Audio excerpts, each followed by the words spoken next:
Wag po kayong kukurap. Baka ito na po ang pinakahuling pagkakataon na ang katotohanan, ang katwiran ay mananaig. Kagaya po na sinabi ni SP Alan, lahat po ay gagawin nila para patuloy na pagtakpan ang isang issue na kayong lahat ay may kinalaman sapagkat pera po ninyo ang ninakaw nila. Kaya sinabi ko po, huwag kayong kukurap. Ang gagawin namin bukas will define the direction of this country kung saan tayo papunta.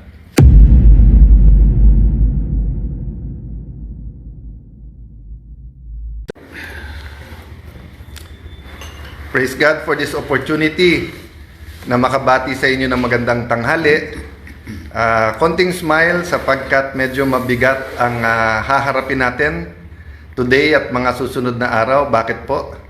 Talagang lahat ay ginagawa para hindi matuloy ang sunod-sunod na mga hearing kung saan ay ang katotohanan at buong katotohanan ay lalabas. So, may mga lilinawin lang ako, no? Tomorrow, yung Blue Ribbon Committee. And ang balak talaga ay agawin ang mga committees.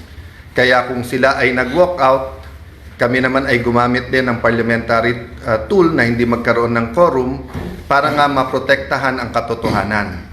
Sa Friday ay meron din schedule po ang ating kasama sa Senate na talagang parating aral, parating ready at grabe po ang wisdom sa batas tungkol naman po sa DOJ at NBI yung nangyari sa Senate ng May 11 at May 13. Gusto ko lang linawin po kasi kung tama yung reports na nabasa ko hanggang Malacanang, may mga bills daw na importante ang uplift, paano daw matitake up yun kung walang sesyon. I'd like to confirm that at least twice, pinaabot namin sa Malacanang. Pag ready yung bills nila, anytime kami. In fact, may LEDAC dapat 2 weeks ago. Tinawagan pa ako ng head ng LEDAC kung tuloy. Sinabi ko, anytime. Sila pong hindi nagtuloy. And then there was one more conversation where sinabi nila hindi pa handa yung mga bills na ilalabas nila. And assuming may bills po sila, sa committee po muna lalabas yon. So, ito lang ay confirmation na ang pinararating sa Malacanang at pinaparating sa ating Pangulo ay mga maling impormasyon. So, we had a light meal dahil napakarami naming meeting, pero I'm asking you for prayers. Not just for the 13, also for the 11, not just for the Senate, but for the country. There are times in history where we're in a crossroad. So minsan kasi sa history, whether ang takbo mo ay 20 kilometers an hour pero 100 kilometers an hour, pareho lang, dadating ka rin doon. May times in history na left or right, there's no wrong decision. It's just what's the better decision. But there are times in history where a country has to make a decision. For example, when it comes to corruption and poverty, and if you make the wrong decision, the next generation will suffer. So it starts with your personal decision, then it becomes a group's personal decision, katulad ng grupo ng 13. Then it becomes an institutional, a community decision, then it becomes the decision of a nation. So as of yesterday, di ba, ang hinihingi pa lang naman namin, give the truth a chance.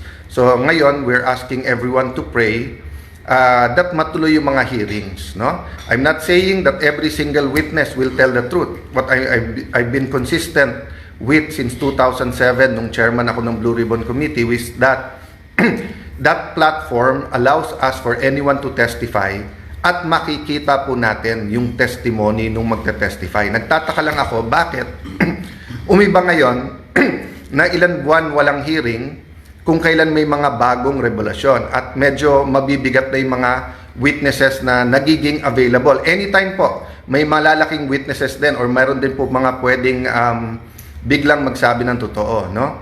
So of course, the man of the hour tomorrow, Senator Dante Marcoleta. Sir, magandang tanghali. Kumusta po kayong lahat, mga kababayan? Ito po, nag-uusap-usap po kami para sa araw ng bukas. Ang gusto lamang namin ay ang inyong total support. Wag po kayong kukurap. baka ito na po ang pinakahuling pagkakataon na ang katotohanan, ang katwiran ay mananaig.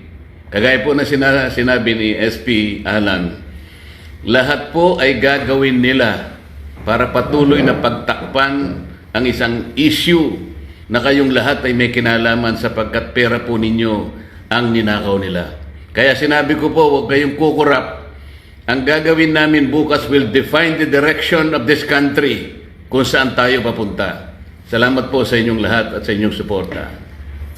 So, thank you very much, Kuya Dante. So, ulitin ko lang po ha. Kaya pinapaswear, di ba? To tell the truth, the whole truth, and nothing but the truth. Kasi may half-truth, may tinatago na truth, mayroon pong lies, no? Series of hearings to. Pag naumpisahan po natin bukas, nandyan na yung momentum. Inuulit ko po ha. Pag may 13, automatic, hindi ko kailang mag-resign. Sa inyo na. In fact, tinitingnan ko lang, day by day, week by week lang, na matuloy lang itong mga hearing at maumpisahan lang. Baka naman yun lang ang trabaho ko. I'd be more than content to go.